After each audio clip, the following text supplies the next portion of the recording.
So we're gonna make Gỏi Gá, which is a chicken salad with cabbage. And we're just gonna make a little mini portion. So the number one thing I want you guys to learn how to make is nước mắm, or nước mắm chấm is what a lot of people call it.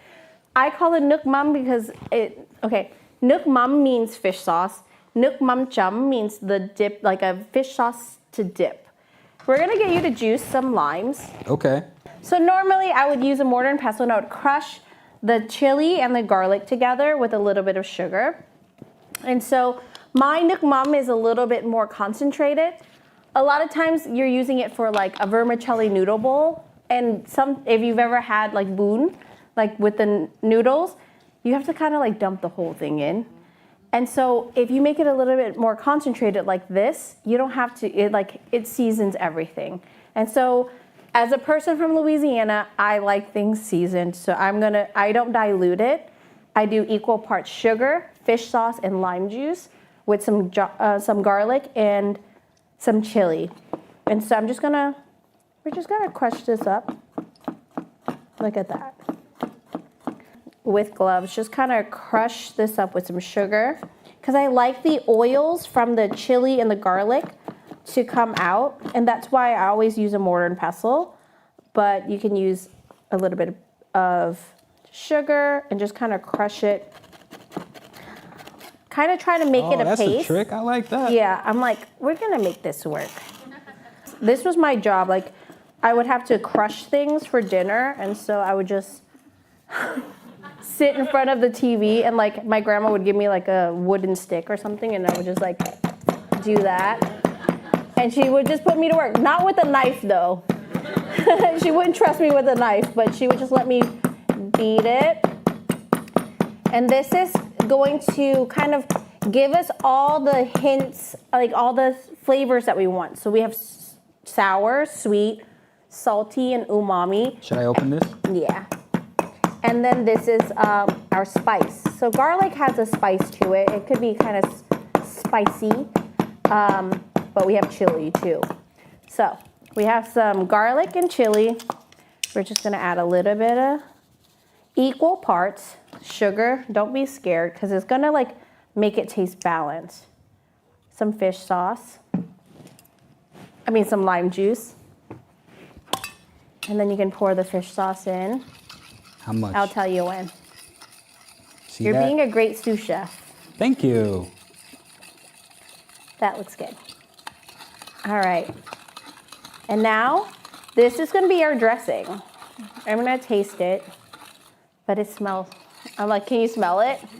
Can I tell you something? It's the fish sauce, I'm just kidding. I made this, and I'm telling you, y'all might have heard this before, but I put this shit on everything.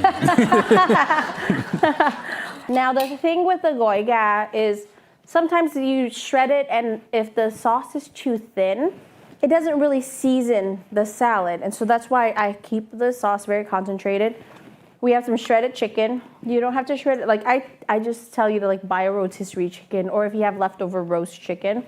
I like to marinate the chicken in the sauce first before you put anything else in. Because like, I don't know, chicken can absorb a lot of flavor even after it's cooked. So I always kind of mix this up first, let it sit, and then I'll add everything else. So right now we have some cabbage. I have both green and red. You can put whatever cabbage you want. We have some thinly sliced red onion. And then the herbs we're gonna use are mint, cilantro, and some Thai basil. But honestly, as long as you have mint and cilantro, I'll be happy and I'll give you my blessing. If you can't find any other herbs, you don't have to include it. But if you have abundance of herbs, you can throw anything in here. And so we're just gonna mix this up. And then I like to throw the peanuts in first, and then I'll top it off. But we also have fried shallots. So we're just going to toss this, and we're gonna will you add a little bit more sauce? And this is like a nice, refreshing, crunchy salad. We're gonna add our fried shallots, a little bit more of our peanuts. That looks nice and hearty. Yeah. And it's just flavorful and bright and fresh and herbaceous, which is exactly what I want. and hopefully not too spicy. All right, here we go. And there you have it. I'm just gonna take, sometimes, depending on how like your fish sauce is, I'll sprinkle salt if I need to, but most of the time I don't think I need it. Nice and salty, but not too salty. Good. I'm careful when I say that, right? Don't worry, This is you guys good. will be able to taste this outside. Yeah, But- yeah. That's really very good. just putting things in a bowl in here, putting things in a bowl here. And that took like 2 seconds. Yeah, because it was chopped up already. It won't take 2 seconds at home. I mean, you know, but just yeah. saying like that's a pretty, very simple, very approachable recipe, you know?